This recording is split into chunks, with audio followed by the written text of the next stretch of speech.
সকাল 10টা বাজে, এখনো বসে বসে ঘুমাচ্ছে বার্থডে গার্ল। দেখি অঙ্কিতা, অঙ্কিতা ওঠো, পড়ে যাবে তো।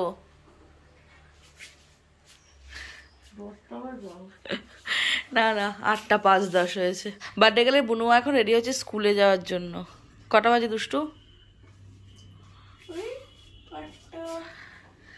তো আমাদের কালকে রাতের এই যে ডেকোরেশন যেগুলো করা হয়েছিল কেক কাটিং এর জন্য, আর এগুলো তো একদম এখনো অবধি ঠিকঠাকই আছে, ভালোভাবে বেশ ভালোই লাগছে। আর বাদবাকিগুলো এখানে লাগানো হয়েছে, যেগুলো টেবিলে ছিল, টি টেবিলে ছিল কেক কাটিং এর জন্য।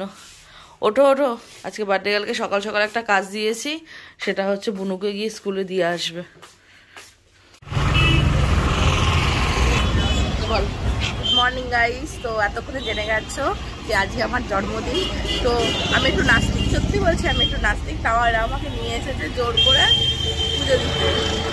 জন্মদিনের দিন মায়ের আশীর্বাদ তোদের নিতে এসেছে, আমাকে নিয়ে এসেছে নাস্তিক মানে কি? ঠিক আছে, তো চলো পুজোটা দিয়ে নিবা।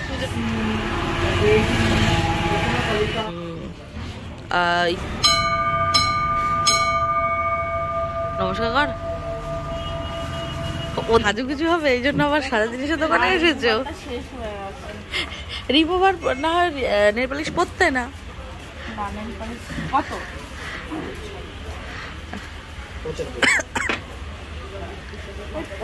টাকা নেই। অসভ্য মেয়ে, ছোট মা 90 টাকা দিয়ে দিয়েছে, তাও বলছে যে আমার কাছে টাকা নেই। রিমুভার কিনবে, বলছে টাকা নেই, অনেক দাম। রিমুভারের দাম 95, মানে 95। আর আমাদের কাছে খুচরো 5 টাকা ছিল না। তো যাই হোক, হয়ে গেছে, রিমুভারও নেওয়া হয়ে গেছে। ওই বাড়িতে আসার পরে আমাকে দিয়ে প্রতিদিনকার নিত্যদিনের পুজো দিয়ে দেওয়া করিয়েছে এই পিউদিটা। আর আমার জন্য এখন লিকার চা হচ্ছে উইদাউট সুগার। অবভিয়াসলি আমি ডায়েট মেনটেন করি না, তার জন্য। দুপুরে খাসি খাবে, রাতে খাসি খাবে, একদম ফালতু, একদমই না। আর খাসি হচ্ছে না, আমি জানি, গন্ধ পেতাম তাহলে আমি কি হচ্ছে। রান্না বান্না আমি সত্যি জানি না কি কি হয়েছে, বিকজ আমি দেখাচ্ছি, ঘুম থেকে উঠে দেখি রান্না চলছে, তারপরে এত হুটোপাটার চক্করে আমি আর রান্নাঘরে ঢুকিনি। রান্নাঘরে এসে দেখছি এই যে রান্না বান্না সব কমপ্লিট। এইখানে সকালবেলার জন্য টিফিন হবে, তার জন্য শুধু তেলটা বসানো রয়েছে। রান্না বান্না এত তাড়াতাড়ি করলে কি করে পিউদি? আমাদের সংস্পর্শে থাকবে, তুমিও দেখবে অনেক কিছু পারবে তাড়াতাড়ি করতে। হরিদাসী। আজকে ওয়েদারটা ঠিক আমার মতো হয়ে রয়েছে, দম ধরে রয়েছে, দম। সবাইকে দেখাতে চাইছে আমি অনেক বিস্কুট খাই। হ্যাঁ আমি খাই, বিস্কুট খাই, তো শুধু ওই বিস্কুট আর চাই কেমন যেন করছে। 4টে দিয়েছে, 4টে। কেন তোমাকে আর কিছু দেওয়া হয় না? 4টে বিস্কুট আর শুধু চা খাওয়াই সারাদিন ধরে? না না, অনেক কিছু খাওয়াই, স্পেশাল। আমার বুনু আজকে স্কুলে গেছে, বনু আজকে স্কুলে গেছে, আসবে দুপুরবেলা। আজকে দুপুরবেলায় ছুটি, তো চাটা খেয়ে নি, তারপরে টিফিন কি হচ্ছে না হচ্ছে তোমাদেরকে বলছি। Wait and watch. তো তাড়াতাড়ি পিউদিকে হাঁটতে আমি ফার্স্ট টাইম দেখেছি, নয় প্রতিদিন কচ্ছপের মতো হাঁটে। আসলে আমাকে খেতে দিতে হবে, তো তার জন্য চলে এসেছি।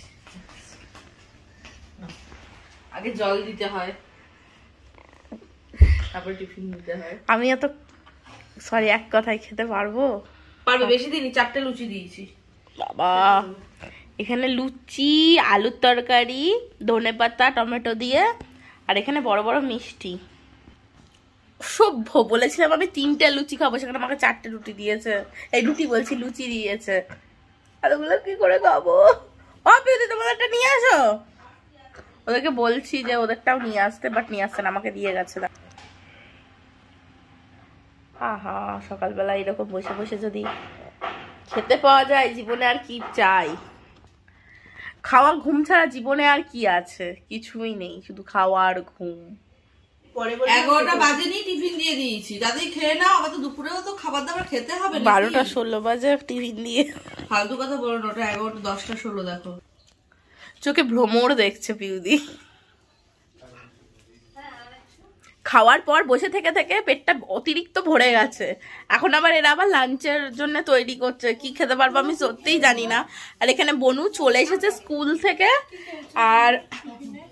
আর এইখানে পিউদি কি বার করছিস পিউদি? আমার জন্য সোনা দানা। আর নেকলেসটা বার করছি। ও নেকলেস। তো যাই হোক, এখানে ওরা প্রিপারেশন কি নিচ্ছে আমি জানি না। আবার কে 1 টাকাও দেবে? আমার দিনকাল চলে এসেছে, বেশ কপালটা চকচক করছে। কালকেই তো উইশ করলাম। ক্যামেরাই কর। হাত কোথায়? Happy birthday. আমাকে ওই ঘরে তাড়িয়ে দিচ্ছে, আমি চলে যাই, ওরা গোছাক। যদি টাটা। আজা আজা জিন্দের সামনে আনে কে তাহলে। উকি মারছো কেন অঙ্কিতা? এ অঙ্কিতা, ওরম বিড়ালের মতো পা টিপে টিপে আসছো, উকি ঝুঁকি মারছো, কি ব্যাপার? আমি খুব খুশি হয়েছি, আমাকে অল্প ভাত দিয়েছে। Thank you পিউদি। কে দিয়েছে ভাতটা? উপস্থিত। Thank you. না বসো বসো বসো, নিজের জায়গা। এর জন্য স্যালাড আমার কুচিয়ে দিয়েছে। হ্যাঁ, এখন চলছে আশীর্বাদ পর্ব।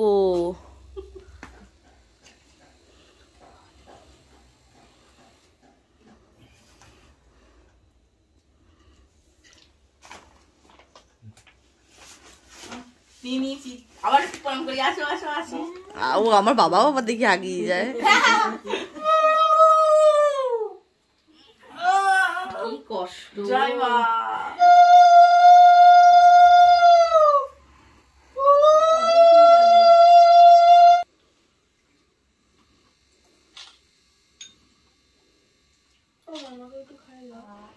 পয়সা পয়সা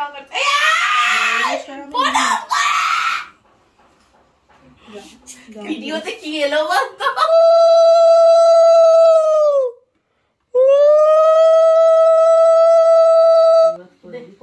মাথায় যেন একটু সুবুদ্ধিটা আসে, বদবুদ্ধি থেকে বদ বুদ্ধি গুলো যেন দূরে পালিয়ে যায়, আর পড়াশোনা গুলো।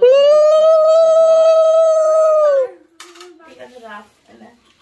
এবার শেষ হয়ে গেছে, এবার হচ্ছে লাঞ্চ টাইম। তো মেনুতে এখানে মেনু পর্ব, এখানে অনেক কিছু আছে, যেখানে সকাল থেকে ভোর থেকে আজকে শুক্লা উঠে একা হাতে সব রান্না বান্না করেছে। আমি জাস্ট হেল্প করেছি, তাও সেটা খুবই সামান্য, কারণ ওকে নিয়ে মন্দির ফন্দিরে যেতে হয়েছিল, এদিক ওদিক যেতে হয়েছে, কিন্তু পুরো অ্যারেঞ্জমেন্ট, পুরো আইডিয়া সবকিছু শুক্লার, আর ও নিজে হাতে রান্নাটাও করেছে। তো অঙ্কিতা বলো কি কি আছে? তো রান্নাতে এখানে অনেকগুলো কিছু আছে, তার মধ্যে পায়েসটা খাওয়া হয়ে গেল, যেটা খুবই সুন্দর হয়েছিল। আর আমি সব থেকে আজকে বেশি খুশি হয়েছি, কারণ আমাকে ভাতটা একটু কম দেওয়া হয়েছে, কারণ খুব কষ্ট হয় খেতে। আর এখানে আগের দিন পিউদির যে মানে খাবার দেওয়া হয়েছিল পিউদির জন্মদিনে, পুরোপুরি লাঞ্চ চেঞ্জ করে দিয়েছে, পুরোপুরি লাঞ্চ চেঞ্জ করে দিয়েছে। এইখানে 5 ভাজা রয়েছে, 5 ভাজার বেশি আছে, এখানে 6 ভাজা আছে। কুমড়ো ভাজা, মাছ ভাজা, বেগুন ভাজা, মিষ্টি আলু ভাজা, পটল ভাজা, ভেন্ডি ভাজা, শাক ভাজা, 7খানা ভাজা আছে। আর এখানে রয়েছে, ও এখানে ঝুড়ি ঝুড়ি আলু ভাজাও রয়েছে, ঝুড়ি ঝুড়ি আলু ভাজা আছে। আর এখানে আছে মাছের মাথা দিয়ে মুগ ডাল, এখানে আছে আমদি মাছ পোস্ত দিয়ে, মানে না আমদি মাছ ফ্রাই বলে এটাকে, আমদি মাছ ফ্রাই। আর এখানে আছে স্যালাড, এঁচোড় চিংড়ি, পেঁয়াজ দিয়ে কাতলা, পেঁয়াজ কাতলা। আর এখানে আছে এটা কি মাছ? পমফ্রেট, সর্ষে দিয়ে পমফ্রেট মাছ। এটা হচ্ছে আমার ফেভারিট মাছ, এটা হচ্ছে কই মাছ, কই। আর এখানে আছে আমের চাটনি, আর এখানে আছে গুড়ের রসগোল্লা, পাপড় যাবে, গুড়ের রসগোল্লা, পান্তুয়া, আর আছে চাটনির সাথে আছে পাপড় আর দই। আর এখানে আছে স্ন্যাক্স, তার মধ্যে একটা মধ্যে মিষ্টি জাতীয় কোনো স্ন্যাক্স নেই, সবই ঝাল আছে, লেজ কুরকুরে। আর এর সবার মাঝখানে আছে পান, খাওয়ার পরে চেবাবো, লাল কি বলে, ঠোঁটটা লাল হবে। আর পানের যে পিকটা পিউদি বাটা ধরে ফেলবো, আর কি করবো, কমপ্লিট করি আগে, দেন আসছি আবার তোমাদের সাথে কথা বলতে। খাওয়া দাওয়া কেমন হচ্ছে জানাতে হবে। চলো, খাওয়া দাওয়া কেমন খেলে? উঠতে পারছি না। এই যে কই মাছটা, এটা আমাকে এখন খেয়ে উঠতে হবে, খুবই ফেভারিট মাছ, কিন্তু তাও আমি খেতে পারছি না। পেট এতটা পরিমাণ আমার ভরে গেছে, প্রতিটা রান্নায় খুব ভালো হয়েছিল। আমি সব রান্না থেকে একটু করে খেয়েছি, আর বাদ বাকি সব এদিক ওদিক সেদিক কি বলে ওটাকে দিয়ে দিয়েছি। সামনে পিউদিকে, এদিকে বনুকে, এদিকে ছোট মাকে, সবাই খেয়ে দিয়ে উঠে গেছে, আমি এখনো উঠতে পারিনি। এমনকি চাটনিটারও আমি ভাগযোগ করে খেয়েছি। আমার তো প্রতিটা রান্নাই ভালো হয়েছে, তার মধ্যে থেকে সব থেকে যেটা বেস্ট লাগলো সেটা হচ্ছে চাটনিটা, মারাত্মক হয়েছে। কি বলো ফিরদি? হ্যাঁ, রান্না যতই তোমার ছোট মা করুক না কেন, টেস্ট কিন্তু প্রতিটা জিনিসের আমিই করেছি। ওই জন্যই এত ভালো হয়েছে। নুন, ঝাল, মিষ্টি, টক সবকিছু মিলিয়ে খাচ্ছি, একটু ভাত খাচ্ছি, একটু মাছ খাচ্ছি, একটু পাঁপড় খাচ্ছি, একটু চাটনি খাচ্ছি, খেতে পাচ্ছি না। আর এখন মোটামুটি আমার খাওয়া হয়ে গেছে, এগুলো গোছাতেও হবে। তো খেয়ে দিয়ে আমি একটু রেস্ট নিয়ে নিই, তো সেকেন্ড পর্ব নিয়ে আবার আসছি। বাই। অঙ্কিতা আবার রেস্ট না নিলে, না একটু ঘুমালে ও ঠিক ফ্রেশ হতে পারে না। তো চলো, বিকালবেলা ধামাকা আসতে চলেছে। ধামাকা।